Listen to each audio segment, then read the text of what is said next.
Make it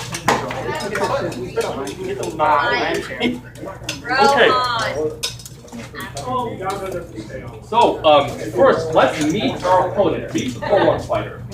What are the threats that this weapon presents?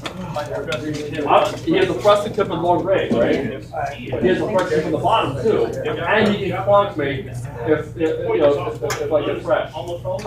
So, I do not want to be here. Because here, I'm one small step forward away. Yeah, or even if he lunges and let's go with one hand, I'm right in his kill zone, right? This is bad. That's what I'm saying.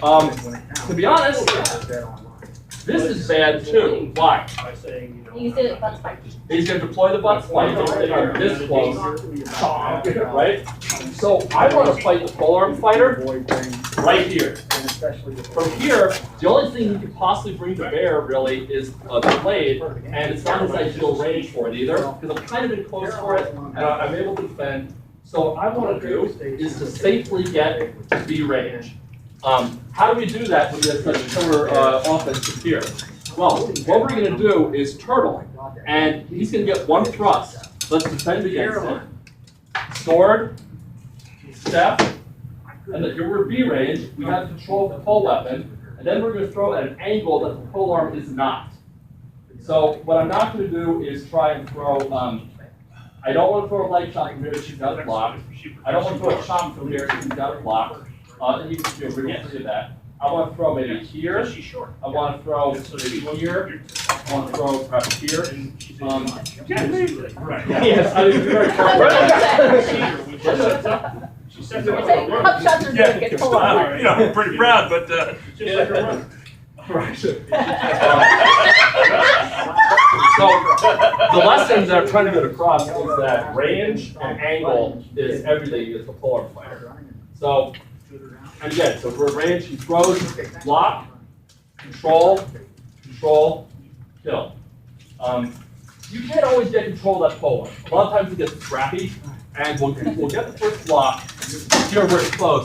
What happens now, right? Well, we want to make sure that that top of the pole is neutralized. We want to make sure we're not in a position where we get hit with that. So from here, he's having to play defense against the things that we're going to hit him with, you know. And you have the advantage here. Try not to, if you do get in that close range, if things don't go perfectly, just keep an eye on that butt spike and make sure that you're not paying so much attention to the butt spike that you get clocked, right? So again, let's recap briefly. Things to avoid: staying at range and not doing anything. Definitely to be avoided, right? Don't really go for patience at range. That's his advantage. Now, if you want to close the distance, what we don't want to do, rah! That's not going to end well. He's going to jack me in the belly, or he's going to bring the butt spike to bear. If we want to close, here's how I'm going to close. How did I close? it's a march step. I was in a solid defensive stance. I walked in. So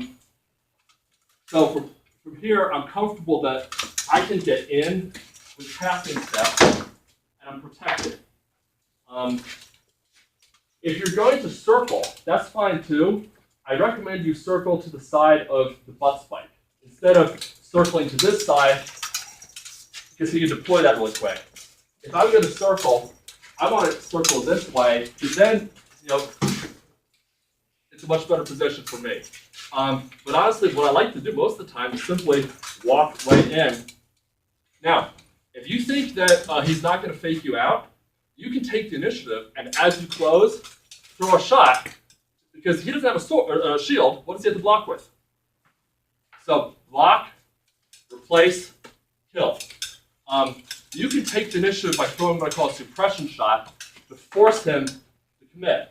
Now, what you don't want to happen, is you throw a suppression shot and he voids and rips your arm off. So be very, very careful if you're going to commit to that suppression shot. Another weapon that is very, very useful against a Polearm fighter: swords that have points.